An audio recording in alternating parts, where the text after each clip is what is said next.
الحمدللہ رب العالمین والصلاة والسلام علی حبیبہ محمد وآلہ وصحبہ اجمعین اما بعد فاعوذ باللہ من الشیطان الرجیم بسم اللہ الرحمن الرحیم ان ربک هو اعلم من یضل عن سبیلہ وهو اعلم بالمہتدین اللہم سبحانک لا علم لنا الا ما علمتنا انک انت العلیم الحکیم مولایا صلی وسلم دائما ابدا علی حبیبک من زانت بہ القلوب۔ معزز سامعین کرام، السلام علیکم ورحمۃ اللہ وبرکاتہ۔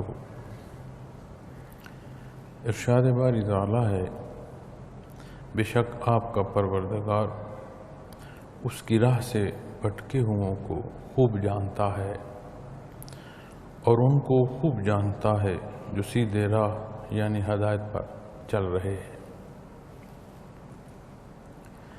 معزز سامعین کرام، قرآن کریم کی ایک ایک آیہ کریمہ راہ ہدایت ہے، ہدی للمتقین، راہ ہدایت ہے، اور اس راہ پر جو مسافر ہے اس سے متقی ارشاد فرمایا گیا ہے۔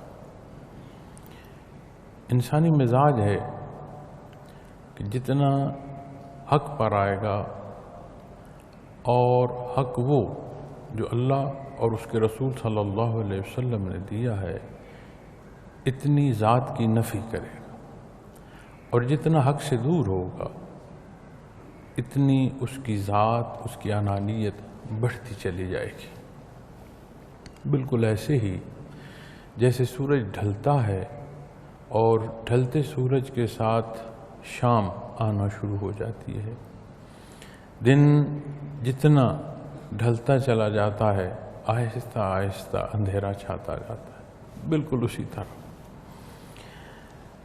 اب جب یہ پہلو ارشاد فرمایا جا رہا ہے کہ ان ربک هو اعلم من یضل عن سبیلہ، جو بھٹک چکے ہیں، جو راہ ہدایت سے دور ہیں، اب ظاہراً کوئی یہ کہے کہ میں اللہ اور اس کے رسول صلی اللہ علیہ وسلم کی اقتداء میں عمل کر رہا ہوں، لیکن نیا خانہ دل میں اپنی بڑائی رکھ رہا ہوں، اور جب اس بات کو تحقیق میں جائیں گے تو بہت باریکی ہے۔ ظاہراً ہم نماز ادا کر رہے ہیں، لیکن اگر کوئی شائبہ ہماری نماز کی ادائیگی میں ایسا ہمارے دل میں پیوست ہے کہ لوگ کہیں کہ بڑا عبادت گزار ہے، اب ظاہراً اس کی عبادت کا درجہ اور دیکھنے والوں کا اسے بہت اعلیٰ انداز سے عبادت گزار یا بہت محنتی اور مجاہدہ کرنے والا کہا جائے، عند اللہ اس سارے کا پیمانہ ہو،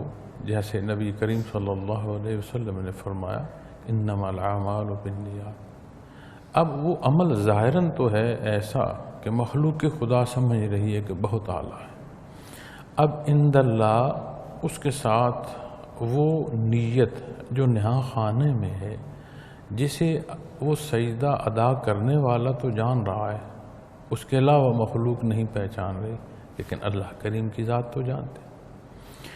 اب یہ منافقت کی جو کیفیت ہے، اصل میں اس کا پیدا ہونا اس بات کا ثبوت ہے کہ دین حق سے دوری ہے، جو مانا گیا ہے اس پر یقین نہیں ہے، ظاہری حالات کے پیش نظر مانا جا رہا ہے، ضروریات دنیا کو مد نظر رکھ کر مانا جا رہا ہے، کسی لالچ میں مانا جا رہا ہے، کچھ ہو سکتا ہے اس میں حقیقت نہیں ہوتی، لیکن جب اس کے اندر حقیقت ہوگی تو معزز سامعین کرام، رکوع و سجود ظاہری طور پر بھی اور باطنی طور پر بھی اللہ کے لیے ہوں گے، اور انداز جو طریقہ، جو سلیقہ نبی کریم صلی اللہ علیہ وسلم نے بیان فرمایا اس کے تحت۔ حضرت رحمۃ اللہ تعالیٰ علیہ کے ایک بیان میں سن رہا تھا اور فرما رہے تھے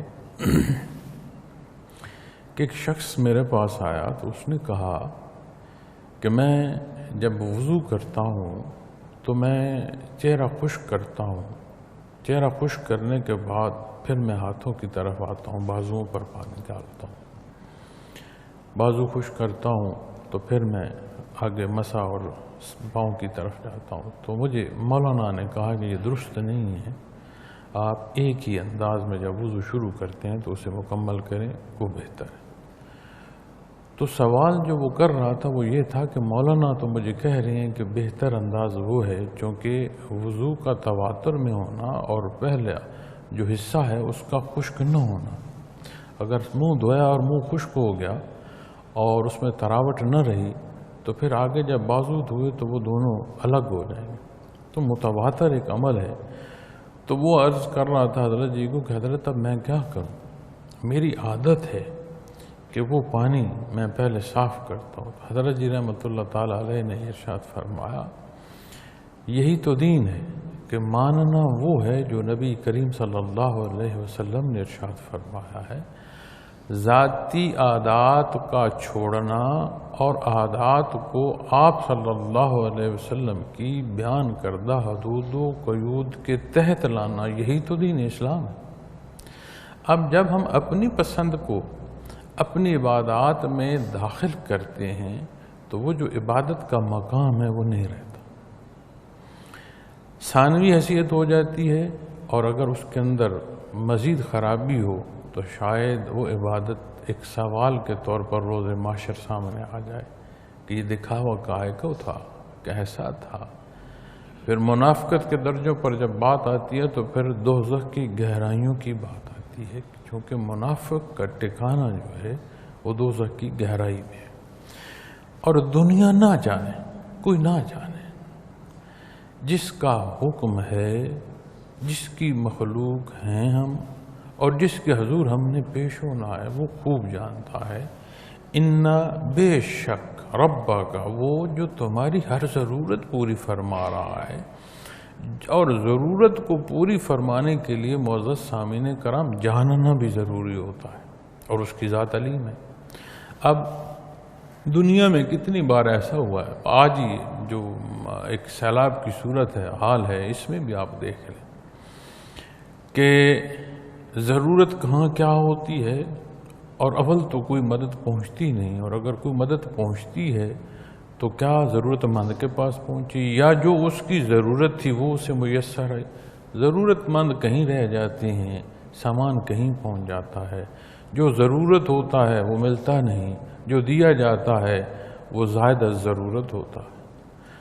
تو کسی کی مدد اور کسی کی ہر شے کا پورا کرنا، اس کے ساتھ یہ بات سمجھ آتی ہے کہ جاننا ضروری ہے۔ تو بے شک ربا کا، وہ ذات جو تیری ہر ضرورت پوری فرما رہے، وہ ہر پہلو سے آشنا ہے۔ ظاہری طور پر مخلوق ظاہر کو دیکھ کر پیمانے مرتب کرے گی، تو وہ ذات ہے جو ایک شائبہ سا گزرا، وہ تو اسے بھی جانتا ہے۔ اب ظاہراً اگر آپ غور کریں تو برائی اور بے حیائی پر جب بات آتی ہے تو ایک نظر کی طرف بھی آتی ہے، یہ جو دیکھنا ہے اس میں حیا بھی ہو سکتی ہے اور بے حیائی بھی ہو سکتی ہے۔ جدید سائنس کو لے آئیں اور اسے کہیں پیمائش کرے اس نگاہ کی، اس کی باریکی میں جھانک کر یہ دیکھے کہ کس لمحے اس میں حیا ہے اور کس لمحے اس میں بے حیائی ہے۔ اب آنکھ کی بے حیائی جو کہ غیر مری ہے، چونکہ نظر ہی نہیں آ رہی، نظر خود غیر مری ہے، پھر اس کے اندر، اس غیر مری عمل کے اندر پھر ایک کیفیت ہے جو برائی یا بے حیائی کی بھی ہو سکتی ہے، صالح بھی اور حیا والی بھی ہو سکتی ہے۔ اب ایک یہیں بات نہیں رکے گی، اس کے پیچھے محرک نیا خانہ دل ہوگا جانیت۔ کون ان باریکیوں کو جان سکتا ہے؟ لیکن وہ ذات جو رب العالمین کی ہے، معزز سامعین کرام، یہ باریکی اس سے دور نہیں ہے، وہ جانتا ہے۔ اب اگر میں آپ اپنی معمولات کو دیکھ لیں، اپنی روزمرہ کی زندگی کو دیکھ لیں، کہیں لین دین ہے اسے دیکھ لیں، جو معاملات زندگی کے اور گھروں میں، عزیزداروں میں غمی خوشی کے، انہیں دیکھ لیں۔ اب کیا نہیں ہوتا کہ ہم غمی خوشی پر جو کچھ رواجات اختیار کر رہے ہوتے ہیں، اس کے پیچھے جو محرک ہوتا ہے وہ یہ ہوتا ہے کہ برادری کہے ہاں یہ بھی ہے، اس کا نام بھی ہے، اس کا بھی کوئی مقام ہے۔ اب جو چیز چھوڑ رہے ہوتے ہیں، کیا چھوڑ رہے ہوتے ہیں کہ اللہ کا حکم کیا ہے، نبی کریم صلی اللہ علیہ وسلم کا فرمان کیا ہے۔ اب مرگ کوئی دیکھ لیں، خوشی کے جذبات میں حد کا گزرنا ایک پہلو، پھر دکھ کے جذبات میں دکھ کے پہلوؤں کی تو سمجھ آئی کہ کوئی گر گیا نہ برداشت، لیکن اس کیفیت میں بھی یہ خیال ہے کہ جی کیا کل ہوئے ہیں کہ نہیں ہوئے، کیا جمعرات ہوئی ہے کہ نہیں ہوئی، کیا 10واں ہوا ہے کہ نہیں ہوا، 40واں ہوا ہے کہ نہیں ہوا۔ اب ان سارے امور کو دیکھیں کہ شریعت مطہرہ میں اس سب پر کیا حکم، اس غم کی گھڑی میں بھی یہ خیال ہے کہ جو میرا رکھ ہوا ہے اسے فرق نہ لگ جائے، میری آبادی میں جو بات ہے میری وہ کم نہ ہو جائے۔ تو کیا جو عمل کر رہا ہے وہ نہیں جانتا کہ یہ عمل کیا کر رہا ہے؟ اگر اس کی حقیقت ڈھونڈیں ان ایام کی، تو وہ جو اس خطے میں ہندوؤں کے ساتھ رہنا ہے تو اسے ڈھونڈیے، دیکھیے یہ رواجات ہندوؤں کے ہیں، ہمارے تو نہیں۔ اب اسی طرح یہ دھوکہ دینا اپنے آپ کو، یہ بدبختی ہے۔ ایک غلطی ہونا اور پھر غلطی پر جواز دینا، وہ غلطی سے بھی بڑھ کر سوال ہو جائے گا، اور اس کے دو نقصان، بنیادی طور پر دو بہت بڑے اس کے نقصان۔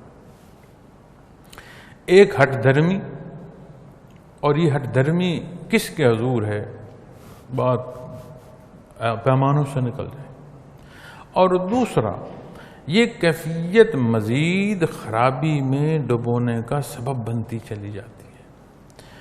اب اس سے نکلنا کیسے ممکن ہے؟ جیسے نبی کریم صلی اللہ علیہ وسلم نے بیان فرمایا، صحابہ کرام رضوان اللہ علیہم اجمعین کی جو حیات مبارکہ ہیں، جو ان ہستیوں نے اتباع اختیار کیا آپ صلی اللہ علیہ وسلم کا، اس کے ایک ایک پہلو کو دیکھیں۔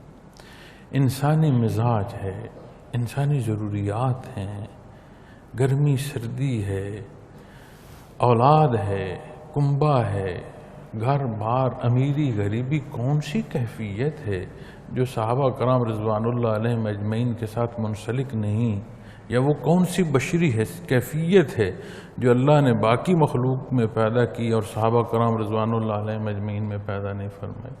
سارے بشری تقاضے بھی، ضروریات بھی، خواہشات بھی، حالات کا زیر و بم بھی، اس سارے میں کیسے انہوں نے اتباع اختیار کیا کہ رب کائنات نے تمام مخلوق کے لیے اس اتباع کو وہ نشانی اور وہ ذریعہ جو اس اتباع اور آپ صلی اللہ علیہ وسلم کے حکم تک پہنچنے کے لیے ہے، ایک تسلسل کا سبب فرما دیا۔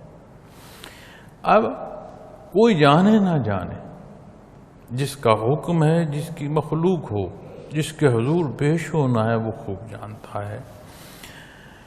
ان ربک هو اعلم من یضل عن سبیلہ، ایک قصہ، وہو اعلم بالمہتدین، فرمایا ان کو بھی خوب جانتا ہے جو سیدھے راہ پر ہے۔ مجھے اعلان کی ضرورت نہیں ہے کہ میرے رکوع و سجود کتنے ہیں، میں نے کتنی تسبیحات پڑھی ہیں، کتنا درود شریف پڑھا ہے، کتنے قرآن کریم کے ختم کرتا ہوں، مجھے اس اعلان کی ضرورت نہیں، چونکہ یہ سارا عمل اگر تو مخلوق کے لیے ہے تو پھر بات سمجھ آتی ہے کہ لوگوں کے لیے ایک عمل کر رہا ہوں، انہیں بتانا ضروری۔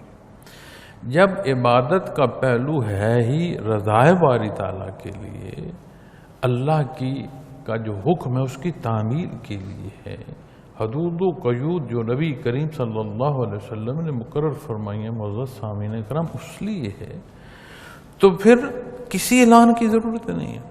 وہ باریکیوں کو بھی جانتا ہے، اور یقین مانے جب صفات باری تعالیٰ کی حدود جو نبی کریم صلی اللہ علیہ وسلم نے ہمیں ارشاد فرمائی ہیں انہیں دیکھیں، سمجھ آتی ہے کہ اللہ کی ذات کی یہ جو صفات بیان یہی سزاوار ہے اس کی ذات، وہ مخلوق کے حال سے واقف ہے۔ ہم گن نہیں سکتے کہ مخلوق کتنی ہے، وہ مخلوق کے حال سے اس طرح واقف ہے کہ جو پیدا نہیں ہوا اس کے پیدا ہونا اور اس کے بعد جو اس کی باریکیاں اس تک کو جانتا ہے۔ خود مخلوق اپنا قرب اتنا نہیں رکھتی جتنا وہ ہر ایک کے قریب ہے۔ یہ جو شاہ رگ سے قریب بیان فرمایا گیا ہے معزز سامعین کرام، وَنَحْنُ أَقْرَبُ عَلَيْهِ مِنْ حَبْلِ الْوَرِيدِ، ایک شاہ رگ ہے۔ اور بنیادی طور پر یہ جو دماغ اور وجود اور دل کے شریانوں کا جو ایک خون کا دھارا ہے، اس میں بہت بڑی حیثیت رکھتا ہے۔ یعنی حیات انسانی میں جو خون کا مقام اور خون کے چلنے کی کیفیت اور حیثیت ہے، اس میں یہ ایک بہت بنیادی شے ہے۔ تو اس کی مثال دی گئی۔ اب اس شاہ رگ سے بھی قریب ہے۔ اب اگر کوئی رگ ہے تو کسی شے سے رگ بھی تو بنی ہوگی، کوئی جز اس کے بھی تو ہوں گے، کوئی ذرے اس کے اندر بھی ہوں گے۔ پھر جو اس میں خون بہہ رہا ہے اس کی بھی تو باریکیاں ہیں۔ آج ہم جب ٹیسٹ کرانے جاتے ہیں مختلف بیماریوں کے زمرے میں، تو عدسہ اور خصوصی عدسے رکھے جاتے ہیں جو اس کی باریکیوں کو دیکھتے اور جانچتے ہیں۔ اتنی باریکی ایک خون کے قطرے میں سے دیکھی جاتی ہے جو ظاہری آنکھ سے نہیں دیکھی جا سکتی۔ کتنے تجزیے کیے جاتے ہیں اور اس کی باریکیاں جانی جاتی ہیں۔ اس کا مطلب ہے کہ اس خون کے ایک قطرے میں جانی کتنے اور جز ہیں، کتنے اور اس کے اندر باریکیاں ہیں، اور ان باریکیوں میں جو خرابی ہے وہ بھی ایک علامت ہے کہ یہاں یہ بیماری ہے۔ اب یہ تو مخلوق دیکھ رہی ہے، جب بات خالق کی آئے گی تو جن باریکیوں کو ہم جان پائیں اس سے آگے جانے کیا جہان ہے، وہ رب کائنات بہتر جانتا ہے۔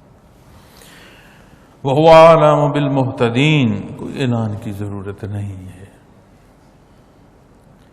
کسی سودے بازی کی ضرورت نہیں ہے، وہ خوب جانتا ہے۔ جو اس کے حکم سے تجاوز پر ہے اسے بھی جانتا ہے، اسے بھی جانتا ہے جو حضور حق کے لیے سرگرداں ہے۔ اور پھر یہ جو فرمایا گیا نا وہ عالم بالمہتدین، کتنا بڑا مقام ہے۔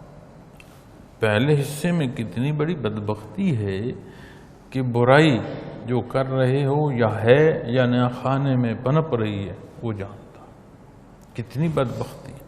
اور دوسرے پہلو میں کتنی بڑی عطا ہے، فرمایا وہ عالم بالمہتدین، راہ حق پر جو چل رہا ہے اسے اللہ خوب جانتا ہے۔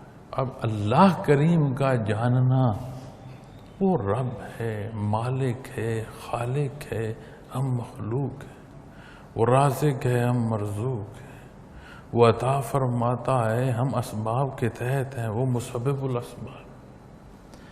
اور اللہ کی ذات ارشاد فرما رہی ہے وہ جانتا ہے اپنے بندے کو۔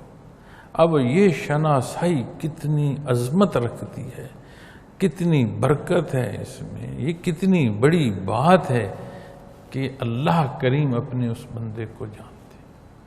اب اتنی بھی خواہش مجھ میں اور آپ پہ پیدا نہ ہو کہ میں اس مقام کی طرف کوشش تو کروں۔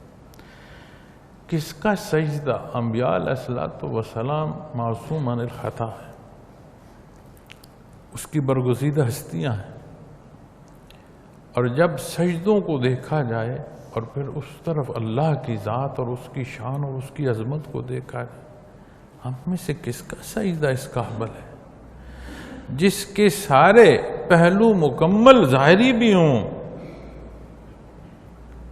سب سے بڑا حکم فرائض میں نماز کی ضروریات کی تکمیل ہو، وقت ہو، اعلیٰ پہلو ہو، جانتا ہو، اس کے مفہوم اور اس کے معنی و مفاہیم کی باریکیوں کو جانتا ہو، پھر اس کی عظمت کے لیے اپنا جو بلندی ہے، جو وجود کی پیشانی ہے، اس کے حضور ٹیک کر پھر کہہ رہا ہو سبحان ربی الاعلیٰ، جتنی بھی اخلاص سے کہہ لے اس کی شان بلند ہے۔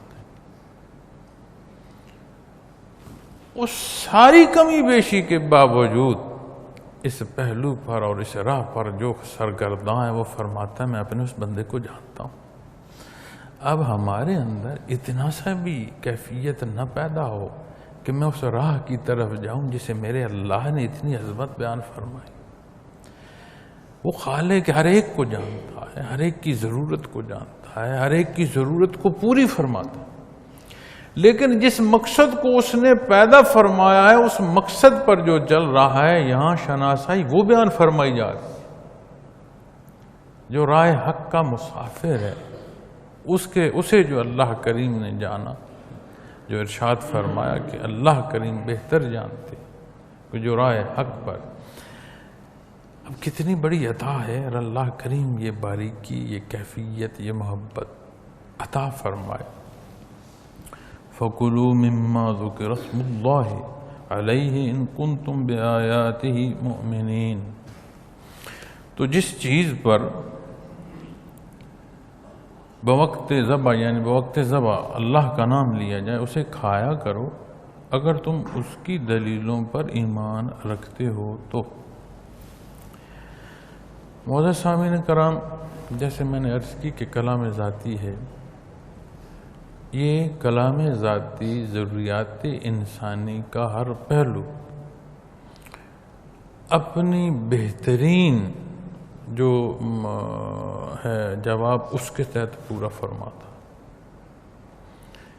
صحیح ترین صراط مستقیم، عین سیدھا راستہ۔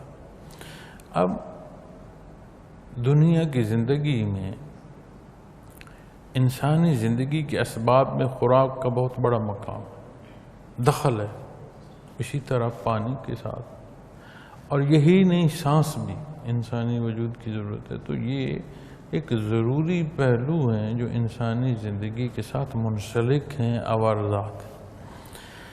اب اس کی تکمیل کے لیے اسباب ہیں، اور یہ سبب جو معاشرت کے تحت، معیشت کے تحت ان کی تکمیل ہوتی ہے۔ معاشرت کیا؟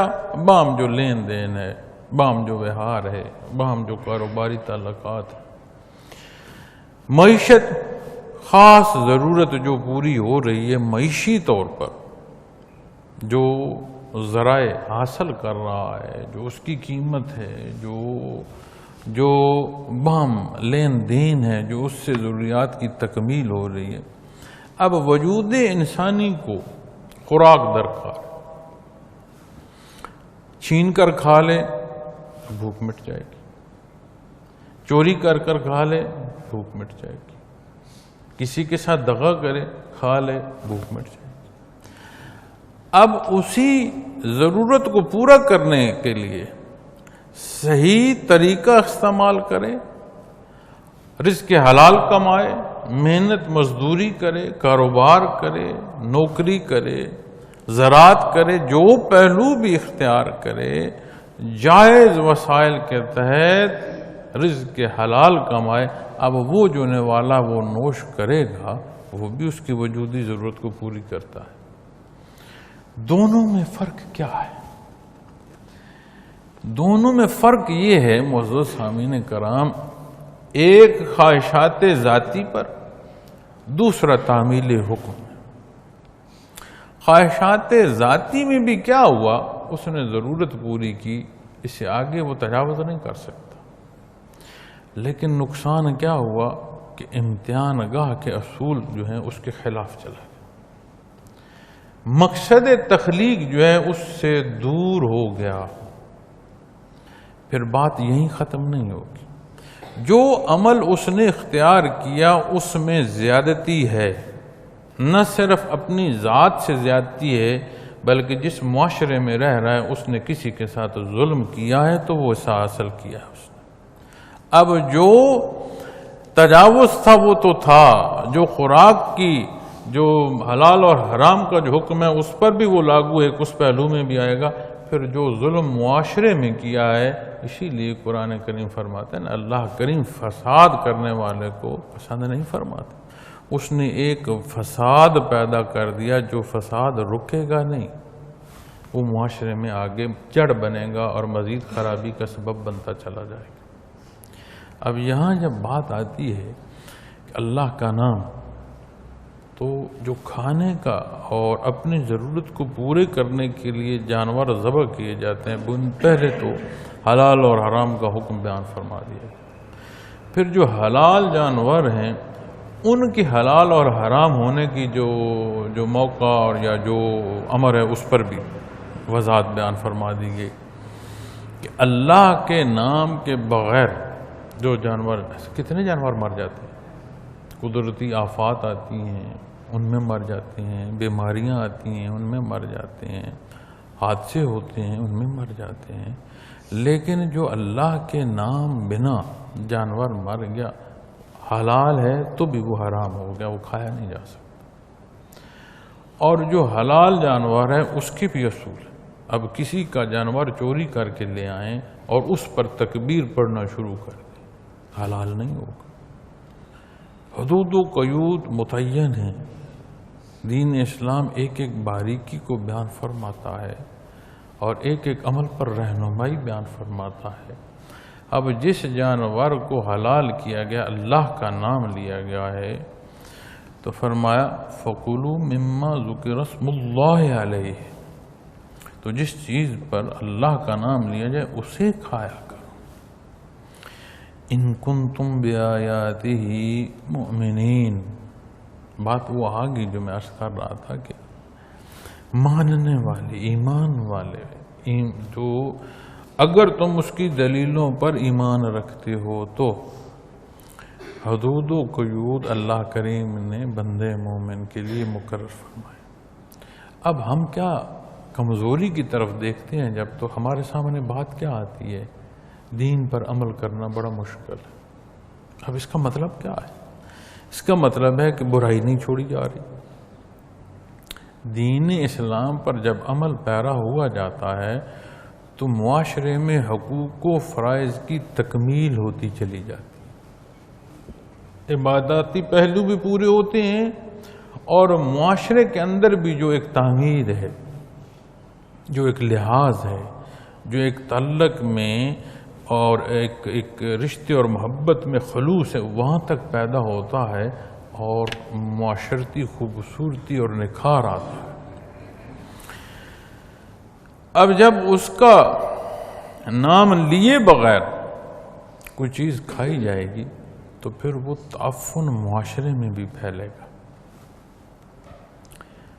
ان کنتم بآیاتہ مؤمنین، ماننا۔ پھر جب دین اسلام کے ماننے پر معزز سامعین کرام بات آتی ہے، کوئی مسئلہ درپیش ہو، ذاتی، اجتماعی، خاندانی یا پورے معاشرے کا لے، اسے اسلام کے بتائے ہوئے حکم کے تحت دیکھیں، حل ہو جائے گا۔ ہر ایک کی حدود ہیں، متعین ہیں، اس میں جھگڑا بڑھے گا نہیں، انصاف ہوگا۔ اور انصاف کا یہ خاصہ ہے کہ وہ برائی اور خرابی کے خاتمے کا سبب، ایک تو اجر اور ثواب ہے، انعام کا سبب، لیکن جو دوسرا پہلو اس کا ہے وہ برائی اور خرابی کے تدارک کا سبب ہوتا ہے۔ اب ہم اپنے ملکی انتظامی امور کو جب ہم دیکھتے ہیں تو قوانین میں اگر آپ جائیں تو حیرانگی ہوتی ہے کہ اتنے باریک قوانین ہیں کہ جو ہم سوچ نہیں سکتے، وہاں تک کی باریکی قوانین میں لکھی ہوئی، لیکن نظم و نسق کو اس طرح کر دیا گیا ہے کہ اس کا اطلاق ہر ایک پر نہ ہو، یعنی قانون کا اطلاق اس کے اندر مساوات نہ ہو۔ جب قانون ایک جیسا اپلائی نہیں کرے گا تو پھر یہی کچھ ہوگا جو آج ہمارے معاشرے میں ہو رہا ہے۔ کسی کے ساتھ تو ظلم ہوا اور کوئی اس ظلم کو اپنی تشہیر کا سبب بنا رہا ہے، کوئی اسے تقریر کا سبب بنا رہا ہے، کوئی اسے اپنی سیاست کا سبب بنا رہا ہے، کوئی اس پر ترقی حاصل کرنے کے لیے کوشاں ہے۔ کتنی عجیب بات کہ دوسرا دن ہے وطن عزیز میں ایک بیٹی کی عزت تار تار کی گئی، اس خطے میں جس خطے کی ایک بیٹی کی آواز پر راجہ داہر کے ظلم جو ہیں انہیں لپیٹ دیا گیا تھا، اور محمد بن قاسم رحمۃ اللہ تعالی علیہ اس خطے میں تشریف لائے تھے۔ ایک بیٹی کی پکار تھی، ایک مسلمان بیٹی کی پکار تھی کہ اسے قید کر دیا گیا تھا۔ آج اس اللہ کے نام پر قائم ہونے والا ملک، جس کے نام پر دوسرے خطے سے محمد بن قاسم یہاں تشریف لائے تھے اور مخلوق کو ظلم سے نجات دلائی تھی، اس اللہ کے نام پر جو ملک بنایا گیا ہے اور قائم ہوا ہے، اس میں اس کی بیٹیاں جو ہیں، اس ملک کی جو بیٹیاں ہیں، ہماری مائیں، ہماری بہنیں، ان کی عزتیں تار تار ہو رہی ہیں۔ دفعہ مخلوق کے چہرے تو دیکھیں، کوئی کیفیت، کوئی درد، کوئی تکلیف کسی چہرے پر محسوس ہوتا ہے؟ اپنے جو ذرائع ابلاغ ہیں ان کو دیکھیں، ایک جستجو ہے میری خبر پہلے برے کو۔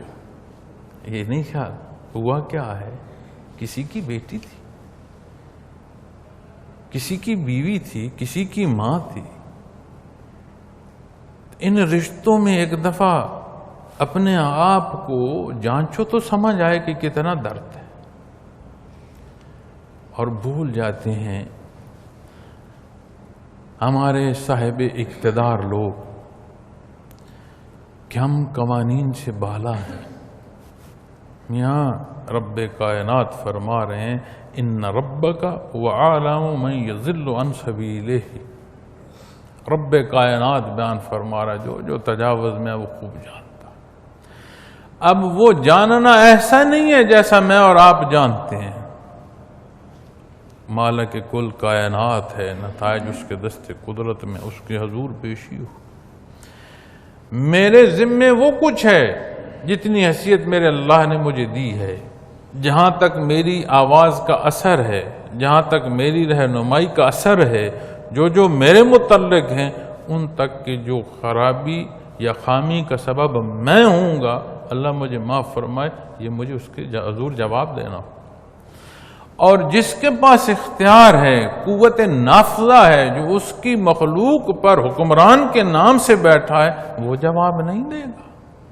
ہماری عدالت تو کچھ نہ کر سکے گی، ہمارے قوانین کا اطلاق تو جو انصاف دے رہا ہے ہم بھگت رہے ہیں۔ انصاف تو ملنا ہوتا ہے نا، بھگتنا تو نہیں ہوتا، تو ہم بھگت رہے۔ اور یہ نہیں ہے کہ اللہ جل شانہ کی دستر قدرت سے وہ اس کے حضور جائیں گے، حساب دینا ہوگا۔ اب کتنے دکھ اور تکلیف کی بات ہے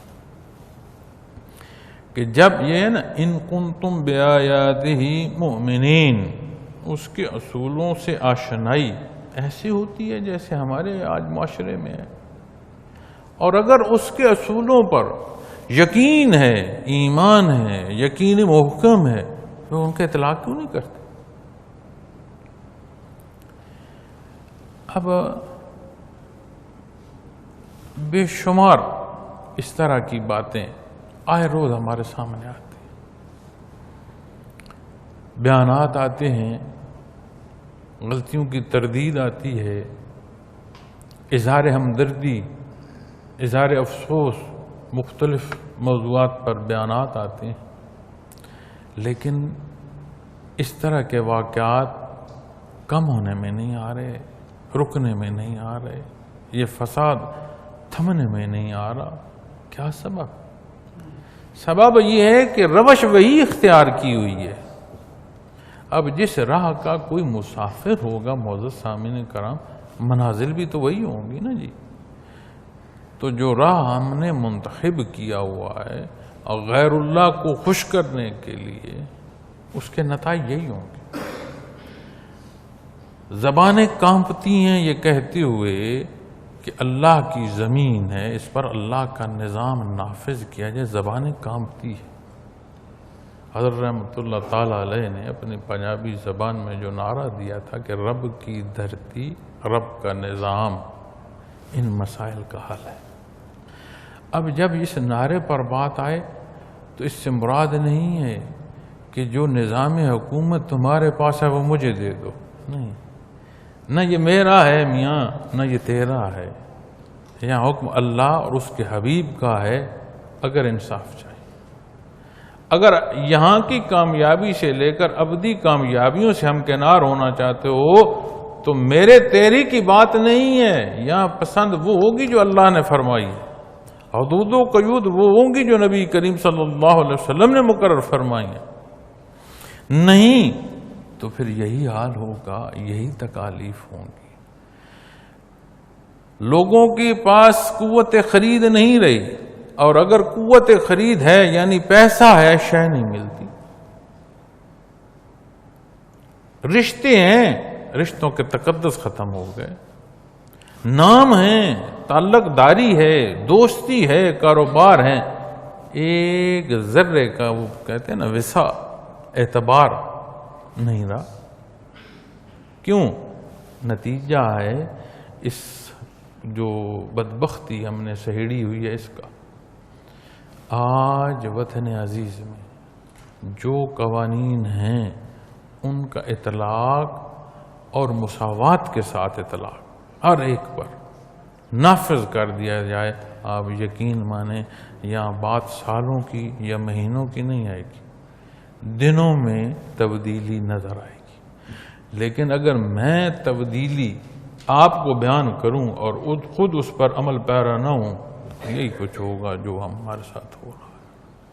اللہ کریم ہمارے حال پر رحم فرمائے، اللہ کریم یہ دردناک حادثات جو ہے ان سے محفوظ فرمائے۔ ان کنتم بآیاتہ مؤمنین، اگر تم اس کی دلیلوں پر ایمان رکھتے ہو۔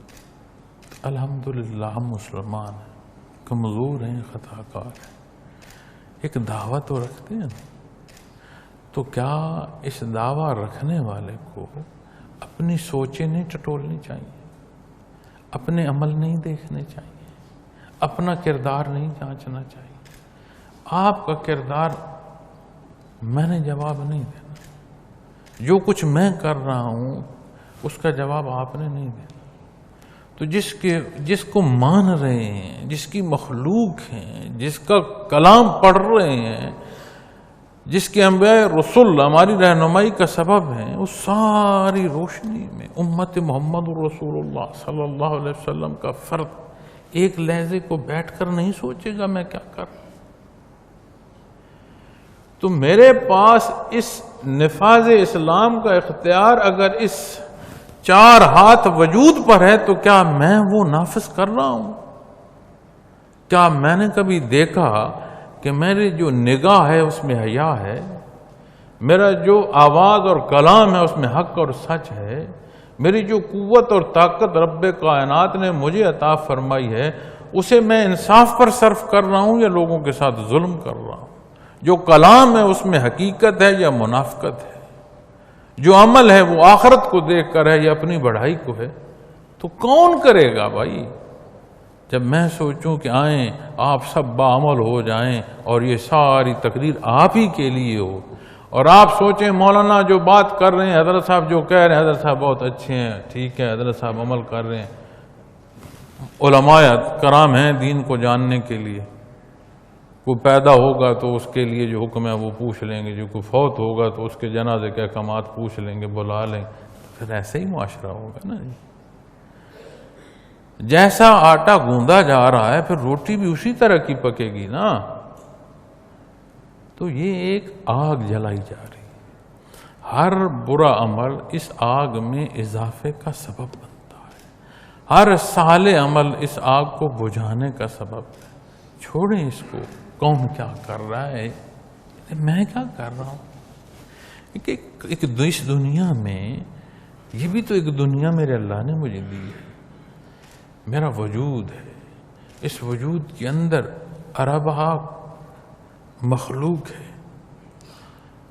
اس سارے میں ایک زندگی اور حیات، موت و حیات کا ایک تسلسل ہے، ایک قوت ہے، ایک سوچ ہے، ایک وجودی کیفیت ہے اور ایک تخیلاتی حصے سوچ کے ہیں، ایک فیصلے کی کیفیت ہے جو نیا خانے میں، اس سب سے میں کیا کر؟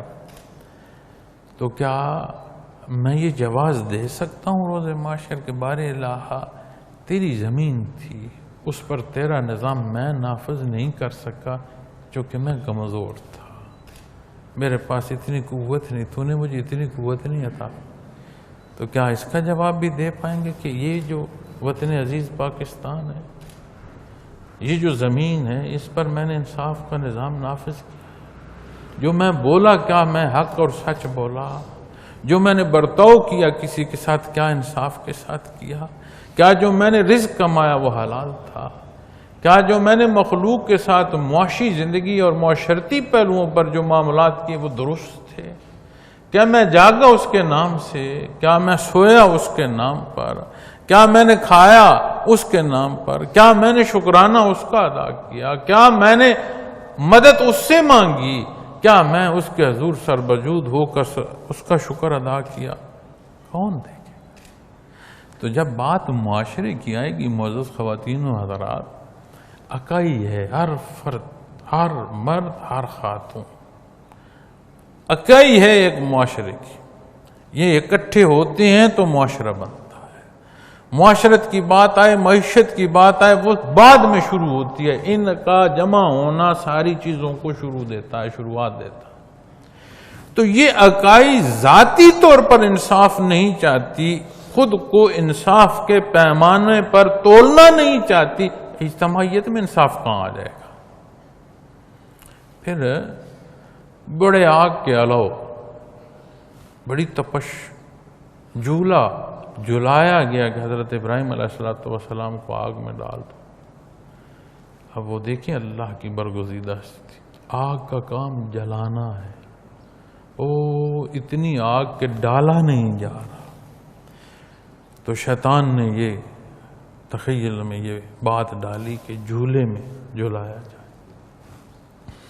جب جھولا جھول کر آگ پر جائے تو رسی کاٹ دی جائے، تاکہ آگ جہاں گہری ہے اس کے درمیان میں جا کر آپ گریں۔ تو پورا دنیا کا زور عین آگ کی تپش کے درمیان ڈالنے پر لگ گیا۔ کیا حضرت ابراہیم علیہ السلام کی ذات کو، آپ کے وجود کو، آپ کے وجود مبارک کے کسی ایک ذرے کو آگ نے چھوا؟ ایمان ہے نا کلام ذاتی، قرآن کریم، کیوں نہیں چھوا؟